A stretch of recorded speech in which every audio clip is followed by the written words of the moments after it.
Прямо сейчас, где-то в Ливии, фермер поливает поле пшеницы. Обычная картина, кроме одной детали. Вода, льющаяся из трубы, выпала на землю в виде дождя приблизительно 100 тысяч лет назад. Тогда по территории современной Европы еще бродили неандертальцы. Сахара была зеленой саванной с озерами, где водились носороги и бегемоты. Письменности не существовало. До первых городов оставались десятки тысяч лет. И эта вода, она просочилась сквозь песок, ушла на сотни метров вглубь и с тех пор не двигалась с места. До сегодняшнего дня. Это не метафора, не преувеличение. Это изотопный анализ, подтвержденный Международным агентством по атомной энергии.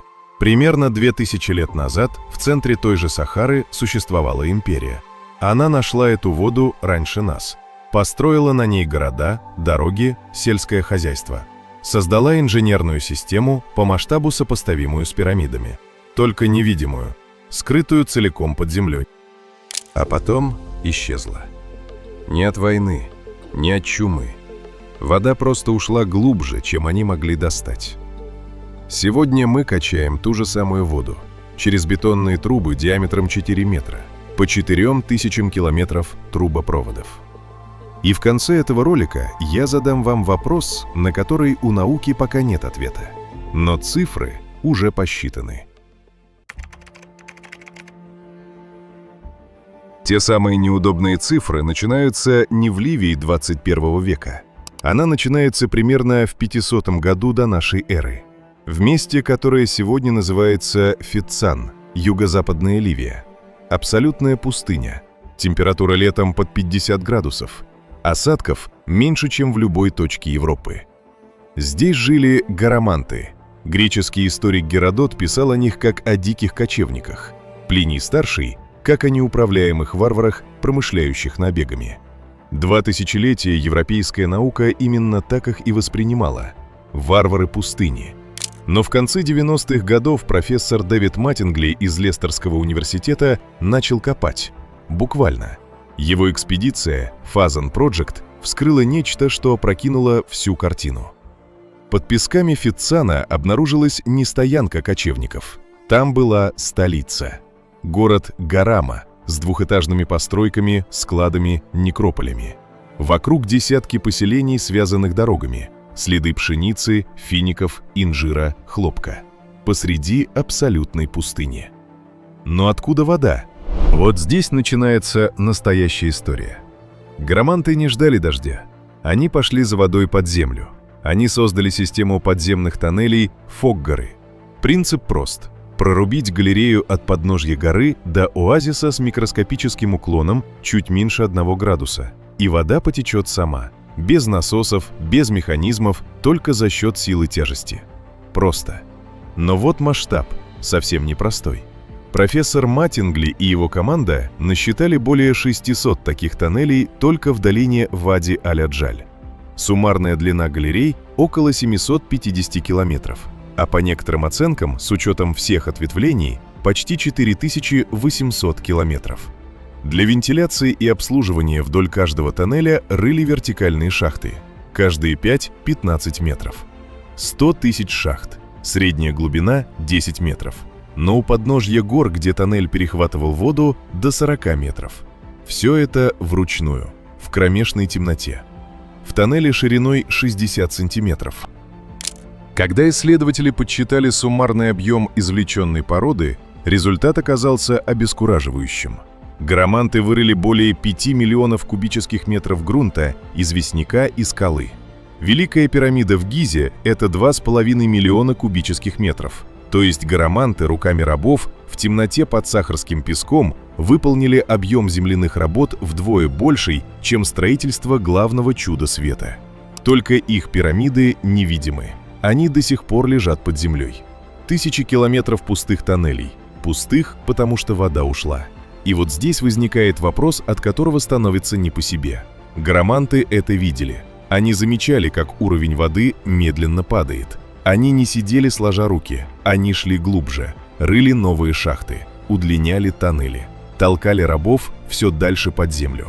Но у любой ручной проходки есть физический предел. Что происходит, когда вода опускается ниже этого предела? И как именно это убивает цивилизацию, об этом в следующей части. Итак, физический предел. Исследования традиционных технологий подземной проходки показывают, когда глубина вертикальной шахты достигает 40 метров, система умирает. Не сразу, медленно. На малых глубинах рабы продвигались вперед относительно быстро. На 40 метрах воздуха уже не хватает. Каждый кубометр породы нужно поднять в кожаном мешке наверх по веревке через узкое горло шахты. Скорость проходки падала до нескольких метров в день, а стоимость каждого метра росла. К IV-V векам нашей эры уровень грунтовых вод в Фицане опустился ниже роковой отметки в 40 метров. Фоггоры начали присыхать одна за другой. Археологи нашли следы отчаяния. Гараманты переходили на глубокие колодцы с шадуфами, рычажными подъемниками. Но колодец – это капля по сравнению с тем, что давал самотечный тоннель. Площадь орошаемых полей рухнула. За ней – население, за ним – города. Профессор Маттингли называет это классической экологической ловушкой. Цивилизация выстроила всю свою сложность на ресурсе, который не умела восполнять. Но здесь в разговор вступает итальянский археолог Марио Ливерани, руководивший раскопками крепости Агхрам-над-Хариф. Ливерани говорит: «Стоп, вода не единственный убийца». Гарамантия была не просто аграрным оазисом, она стояла на перекрестке транссахарских торговых путей. В эпоху расцвета Рима гараманты поставляли на средиземноморские рынки рабов, слоновую кость, экзотических зверей для амфитеатров. Взамен получали вино, стеклянную посуду, тонкую керамику и, самое главное, новых рабов для углубления шахт. Когда Рим начал разваливаться в III веке, транссахарская торговля рухнула. Не стало денег, не стало рабов. Не стало рабов, некому было рыть глубже. Вода отступала, а сил догнать ее уже не было. Сегодня большинство ученых сходятся на одном. Это был не один удар, а двойная петля. Экологическое истощение плюс экономический коллапс. Каждый из них в одиночку, возможно, был бы пережит. Вместе они не оставили шансов. Запомните эту конструкцию – двойная петля. Она нам еще понадобится. Потому что теперь перенесемся на 1500 лет вперед. 1953 год. Южная Ливия. Геологи британских и американских компаний бурят пески в районе впадины Куфра. Они ищут нефть. Вместо нефти буры вскрывают гигантские резервуары пресной воды под огромным давлением из глубины в сотни метров. В тот момент это кажется чудом. Самая засушливая страна Африки, и вдруг подземный океан. В 1983 году Муаммар Каддафи запускает проект, который сам называет «8-м чудом света» – Великая рукотворная река. Более 1300 скважин глубиной до 500 метров. 4000 километров подземных трубопроводов. Диаметр каждой трубы 4 метра. Внутри такой трубы проедет легковой автомобиль. Общая стоимость – $25 миллиардов. Без единого иностранного кредита, только нефтяные деньги. И вот что говорило правительство Каддафи. Запасов воды хватит Ливии на 4625 лет. Эта цифра обошла весь мир. Ее цитировали журналы, газеты, документальные фильмы. Звучит убедительно, правда? Вот только исследователь Стивен Лонерган из Университета Виктории взял эту цифру и разобрал по частям. Ливийские чиновники просто взяли максимальный теоретический объем горизонта и поделили на годовой водозабор. Без гидродинамики, без учета пористости породы, без понимания того, что большую часть воды физически невозможно извлечь. Реальный горизонт экономически рентабельной эксплуатации от 60 до 100 лет. Не 4000, 60. А подтверждение пришло оттуда, откуда не ждали, из космоса. Спутники НАСА «Грейс», два аппарата, летящих друг за другом на высоте 500 километров, измеряют гравитационное поле Земли с микронной точностью. Там, где под землей воды становится меньше, масса падает, гравитация слабеет. Спутники это видят. На тепловых картах Грейс территория Северной Африки с 2002 года покрывается все более темным красным цветом. Только за период с 2002 по 2013 год система Нубийского горизонта теряла около 6,5 кубических километров воды ежегодно. Для сравнения, Естественное пополнение горизонта дождями на южных окраинах в горах Чада и Судана составляет около 3 кубических километров в год. И эта вода поступает на Дальнем Юге. До ливийских скважин она доберется примерно через 100 тысяч лет. Математически система работает в минус каждый день. И вот здесь двойная петля замыкается снова, потому что у Ливии есть еще одна зависимость, о которой почти не говорят. Вода из Нубийского горизонта поднимается с глубины 500 метров. Это не самотек, как у гарамантов, это насосы. Огромные прожорливые насосы. И работают они на электричестве, которое в Ливии производится сжиганием нефти. Улавливаете? Система, созданная для того, чтобы освободить Ливию от зависимости от природных ресурсов, целиком держится на другом природном ресурсе. Гараманты зависели от рабов, которых покупали на торговые доходы. Когда торговля рухнула, рабов не стало, воду стало некому добывать. Ливия зависит от нефтяных денег, на которые покупается электричество. Когда нефть истощится, насосы остановятся, вода перестанет подниматься, а вода тем временем опускается глубже. Каждый год на 1-2 метра в основных бассейнах. В районе Сарир за 25 лет она ушла вниз на 8 метров. В некоторых скважинах к 2019 году на 28 метров.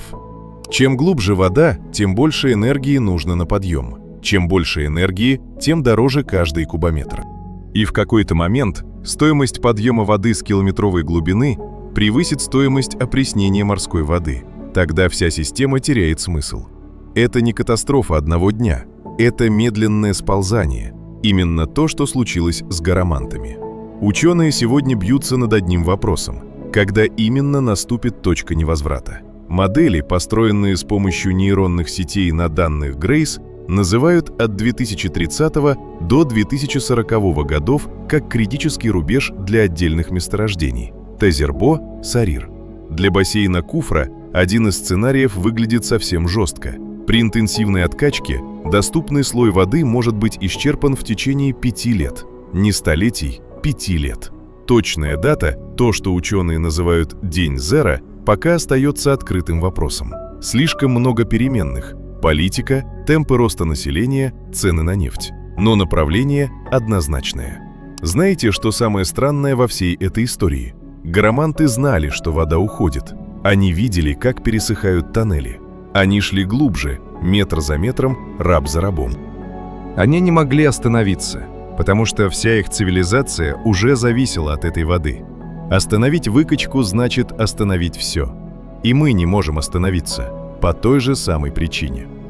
Ливия сегодня получает из этой системы почти 90% питьевой воды. Альтернативы, сопоставимой по масштабу, не существует.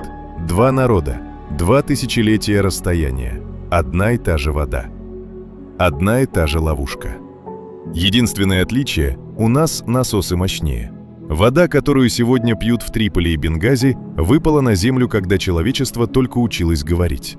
Мы не производим эту воду, мы ее раскапываем, как уголь, как нефть. И так же, как уголь и нефть, однажды она закончится. Гараманты оставили после себя 100 тысяч пустых шахт и 5000 километров сухих тоннелей под сахарским песком. Немой вопрос в темноте: а что оставим мы? И вот вопрос, который я обещал. Не риторический, настоящий, без готового ответа. Если бы вы знали точную дату, когда вода закончится, изменило бы это что-нибудь? Для вас, лично, для вашей страны, для нас всех? Напишите в комментариях. Мне правда интересно, что вы думаете.